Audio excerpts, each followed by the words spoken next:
Salut, je m'appelle Tommy Connelly, je suis drummer, chansonnier et auteur-compositeur. Vous écoutez VP9 Magazine.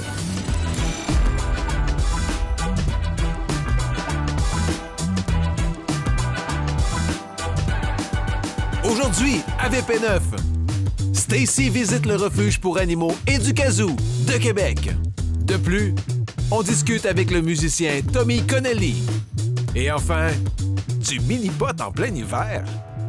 Bienvenue à votre VP9 Magazine.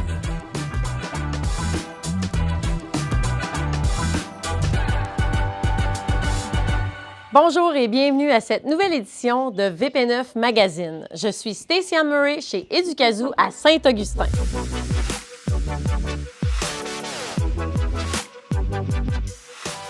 J'accueille à l'émission le propriétaire Jean-François Martel. Allô? Bonjour, content de vous voir, bienvenue. Merci.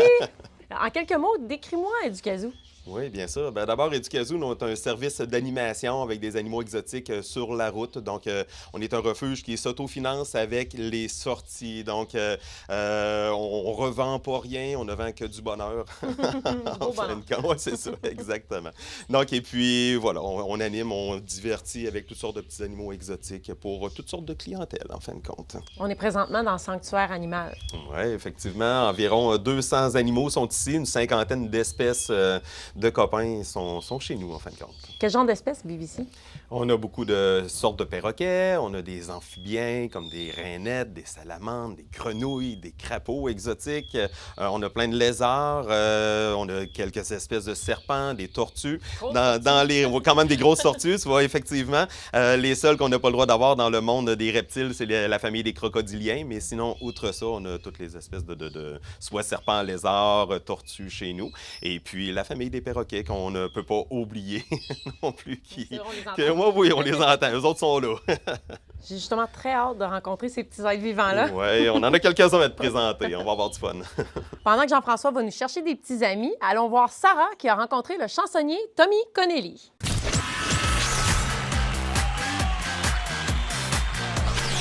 Bien le bonjour, je me présente Sarah Charbonneau. Je suis très heureuse de me joindre à l'équipe de VP9 Magazine.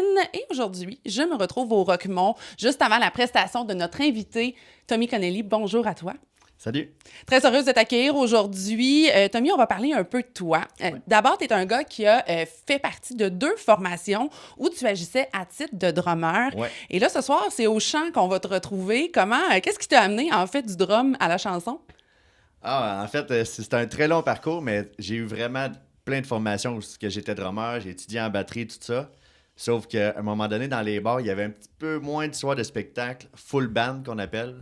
Fait que là, tranquillement, il fallait que je trouve un sideline, sinon il fallait que je me trouve, disons, une job normale ou 2 jours, 8 à 5, puis c'est vraiment pas mon genre. Je voulais vraiment continuer de faire de la musique temps plein, fait que je voyais des chansonniers à toutes les semaines, parce qu'on jouait à toutes les semaines dans les petites grenouilles, puis ça, des archibaldes, tout ça. Fait que je me disais, ouais, je serais capable de jouer ça. Ouais, je suis capable. Fait qu'à force de me dire, je serais capable, ben, je me disais, here we go, on pratique, puis on devient chansonnier. Fait en l'espace d'1 an, je me suis dit, OK, je vais devenir chansonnier, puis c'était mon sideline. Le sideline qui est devenu vraiment un projet principal pour gagner ma vie, mais à la base, c'était un sideline, ouais. Écoute, t'as bien fait. Il faut dire que t'as vraiment une magnifique voix. Et en plus, sur scène, une chose qui m'impressionne, c'est que t'es vraiment un one-man band à toi tout seul. Comment t'as fait pour faire cette transition-là vers le chant et apprendre tout plein d'instruments en même temps? Je voyais des chansonniers des fois qui est juste la guitare, je me dis, c'est vraiment une bonne chanson dansante, mais ça aurait pris un petit bass drum, quelque chose. Fait que tranquillement, je m'étais dit, je vais me monter un setup. Fait que je me suis grillé avec un petit bass drum, un petit snare, puis j'avais déjà du stock de batterie en masse à la maison. Fait que j'ai fait ça comme ça. Et dis-moi, dans les styles que tu vas interpréter ou encore dans les artistes dont tu vas reprendre les chansons, est-ce qu'il y en a que tu préfères davantage, que tu as des coups de cœur? Ah, mais c'est sûr qu'on a toujours nos coups de cœur. J'en ai tellement. Je pourrais nommer Mumford & Sons, mais en même temps, je joue du Bryan Adams, je joue du Lapointe. J'en ai vraiment de tous les genres. Ça a beau être un classique que tu as joué 2000 fois. Si la chanson est appréciée, c'est ça qui donne sa valeur. C'est mieux ça que de jouer une chanson que t'aimes. Ta chanson préférée, mais que tout le monde est Ouais, cette chanson-là, elle est plate un peu, hein? C'est long, 3 minutes, quand t'aimes pas une chanson, dans le fond. This is real, I believe this is killing me. I just wanna get away from his face. Without a shit, I could be a movie star if I could get out of this place. Oh, la la la la la la, la la la la.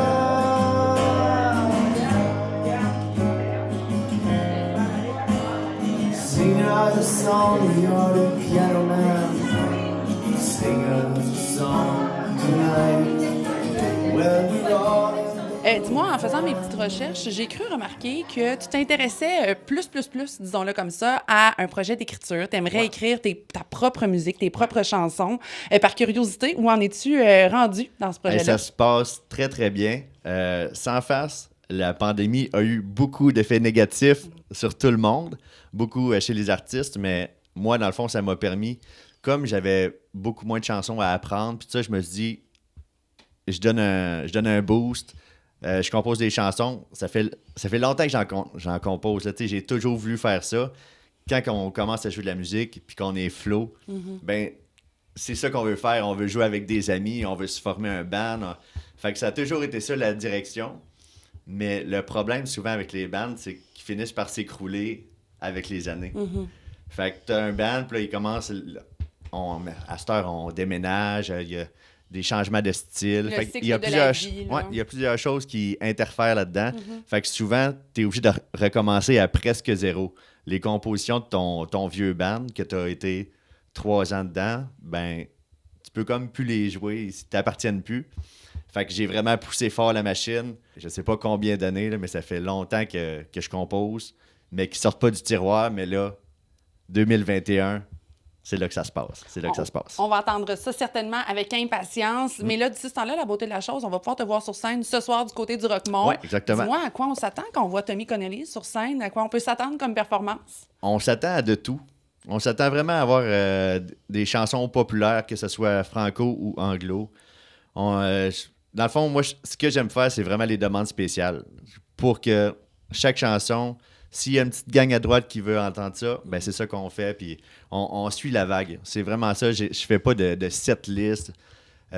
C'est sûr qu'il y a des chansons, il y a toujours des chansons qu'on sait qu'on est plus à l'aise, qu'on a des go-to, là, vraiment des chansons rassurantes que tu dis, je suis dans mes pantoufles. Mais c'est ça, vraiment, c'est le public qui décide là, en grosse partie. Je vais te souhaiter beaucoup de plaisir ce soir du côté du merci. Roquemont. Et moi, je vais déjà te donner rendez-vous une prochaine fois lorsque Ouais. tu seras arrivé à lancer ton album. OK, ben, je prends l'invitation avec plaisir.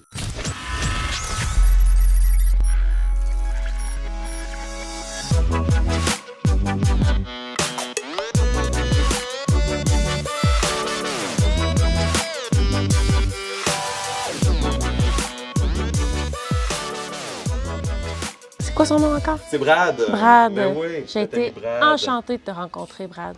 Si je donne un bec, il se transforme-tu en prince? T'avais pas déjà ton prince? Oui. OK, c'est bon. Lui, il a perdu sa queue? Oui, effectivement. Donc, malheureusement, on n'était pas là quand c'est arrivé. Est-ce qu'il est arrivé chez nous comme ça, en fin de compte? Alors, qu'est-ce qui a pu arriver? Il a peut-être juste eu peur. Souvent, c'est quand les animaux se font pogner trop fort par la queue. Donc, c'est comme une manière de rester en vie pour eux autres. Donc, si un animal le vient, l'attrape par la queue puis le tire pour le dévorer, ben lui, il va venir couper sa queue lui-même. Malheureusement, les petits geckos à crête comme ça ne repoussent pas. Donc, il va passer le reste de sa vie avec un petit mognon. Il y a d'autres sortes de lézards qui peuvent avoir des fois 2, 3 queues dans la même année. Malheureusement, lui, ça ne sera pas son cas. Une fois qu'ils l'ont coupé une fois, ben ça se termine là. Et puis, c'est un petit lézard qui est très nocturne. Comme tu vois, ses yeux se sont tous fermés en long, un peu comme les chats présentement, vu que, évidemment, il y a beaucoup d'éclairage ici. Donc, lui, il vient protéger ses yeux de cette manière-là parce qu'il ne peut pas fermer ses yeux. Analyse ses yeux depuis tantôt, là, il n'a jamais fermé ses yeux, il n'y a pas de paupières. Donc, lui, quand ses yeux sont sales, c'est avec sa langue qu'il vient nettoyer ses yeux. Alors... Même chose pour se protéger, il ne peut pas fermer son œil. C'est vraiment avec son iris qui s'en vient fermer, tout simplement. On voit les oreilles à l'arrière aussi, les petits trous qu'il y a juste en arrière de ses yeux. Donc ça se trouve des petites oreilles internes. Donc il y a même des écailles à l'intérieur de ses oreilles pour ne pas que les petites fourmis ou peu importe entrent dans ses oreilles. Il ne viendra pas plus gros que ça, hein. Donc c'est vraiment sa grosseur adulte. Tu nous as apporté toute une beauté. Elle est belle, hein? Elle s'appelle Barbara. Bonjour, Barbara. Barbara, c'est un dragon barbu. Donc, ils appellent ça les dragons barbus. C'est que quand ils sont pas contents, surtout les gros mâles, ils viennent faire ça, ils sont capables de tout grossir ici, toutes leurs petites barbichettes. Ils sont capables de faire un gros rond et ça devient tout noir. Ça, c'est quand ils sont pas contents. Et là, ils prennent leur tête puis ils cognent à terre avec leur tête.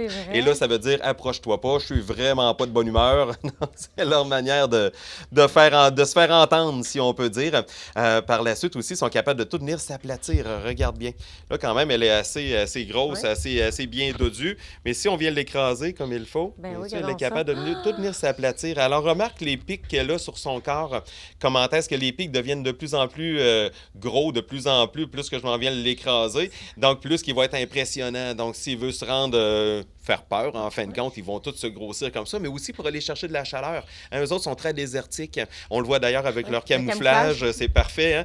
Donc, par la suite... Attention au micro. Donc... le camouflage, mais aussi pour venir chercher de la chaleur. Donc, autant donné qu'ils ont besoin de beaucoup de chaleur, plus qu'ils vont s'écraser la bedaine sur une roche chaude, au soleil, plus qu'ils vont avoir des rayons de soleil qui vont venir les réchauffer. Donc, c'est un animal qui a besoin d'un 35-36 degrés Celsius. C'est le temps de dire au revoir à Barbara. Oui, elle a bien fait ça. On peut la féliciter. Bravo, Barbara. Toi, Jeff, as-tu déjà joué au mini-pot l'hiver? Je savais même pas que ça existait, mais c'est une très bonne idée, OK? Bien, allons voir le reportage.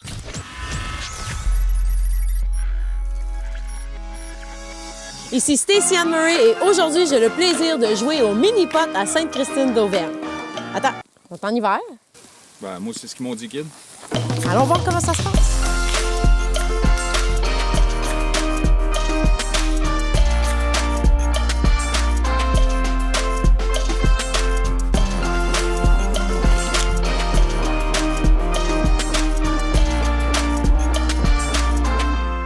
Pour me parler de ce sport méconnu, j'accueille Isabelle Genois et Patrick Robitaille. Bonjour! Bonjour! Comment vous est venue l'idée?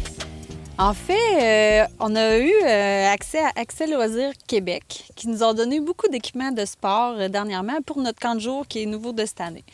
Ils nous ont donné beaucoup de bâtons, beaucoup de balles, des casques de hockey, des patins, toutes sortes d'équipements de sport. Puis on a vu nos bâtons de golf qui dormaient dans le coin de notre local cet hiver. Puis vu la pandémie, on est à la recherche d'idées tous les jours pour faire sortir nos citoyens. Donc, on s'est dit, pourquoi on ne ferait pas un mini-pot d'hiver? Mais Patrick, parle-moi justement des étapes de construction du parcours. On a eu un gros défaut en partant, on n'avait pas de neige.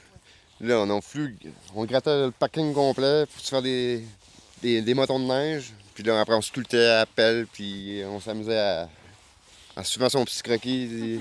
J'assais sur ses affaires, puis on faisait des petits sentiers, puis des petites bosses. Puis là, après, on s'est pogné un gros bassin, puis on a comme tout arrosé, pour se faire des petits côtés en glace.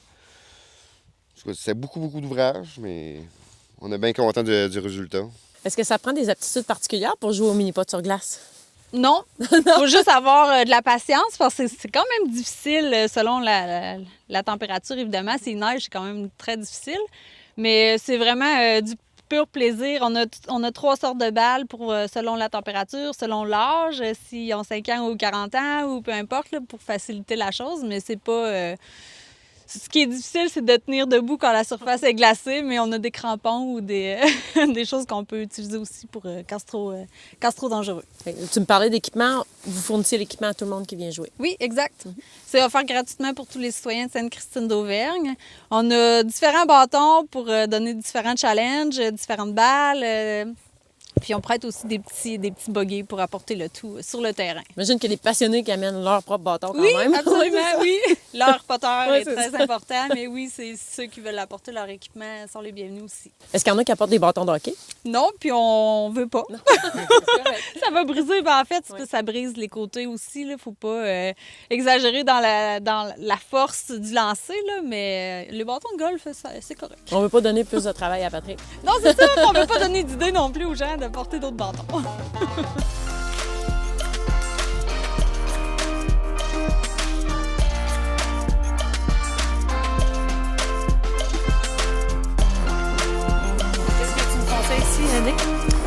Ben là, je prendrais pas un fer à 7, j'irais avec un poteur. Poteur rapide. Let's go.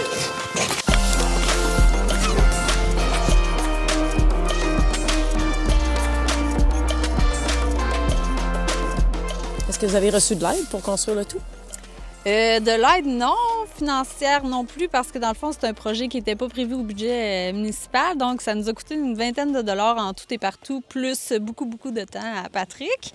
Mais on a pris des restants de Coroplace qu'on a coupés en triangle pour faire nos drapeaux. On a acheté des petits chiffres d'adresse à la quincaillerie. On a pris des restants de tuyaux dans le garage municipal pour faire des obstacles. Ça a vraiment coûté, je dis une vingtaine de piastres, mais c'est environ... c'est vraiment pas cher. C'est pas ça qui nous aurait arrêté à part le temps. Là. Ça, c'est une autre histoire, là, mais c'est pas ce qui nous a coûté vraiment cher. Donc, on n'a pas eu besoin d'aide financière. Mais l'année prochaine, on va en avoir besoin parce qu'on a des idées de grandeur. Mais tu me parles de l'année prochaine, donc on va répéter l'expérience. Assurément. C'est tellement un succès monstre qui fait venir beaucoup de gens dans notre belle municipalité qu'on n'a pas déjà des réservations pour l'année prochaine, mais on a des gens qui nous demandent s'ils peuvent revenir. Fait que c'est sûr qu'on le refait et encore plus gros. C'est ouvert à toutes les municipalités. Oui, tout le monde est le bienvenu dans notre belle petite région pour profiter de nos beaux attraits. Maintenant, moi, ce que je veux savoir, c'est est-ce qu'il y a un record de pointage pour les 8 trous? Je ne sais pas le record à battre, mais je sais qu'il y a des enfants qui ont réussi des coups d'un trou, dont c'est très difficile.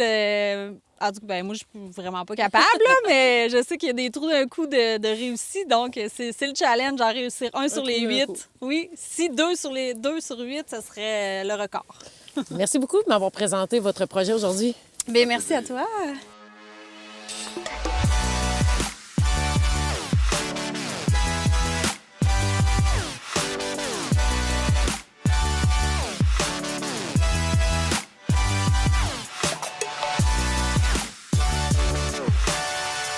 Ces petits là, ça peut détecter la chaleur jusqu'à 4 mètres de distance dans un noir total. Wow. Donc, si tellement qu'il fait noir, là, on verrait même pas notre main bouger devant nous tellement qu'il fait noir si on bouge notre main.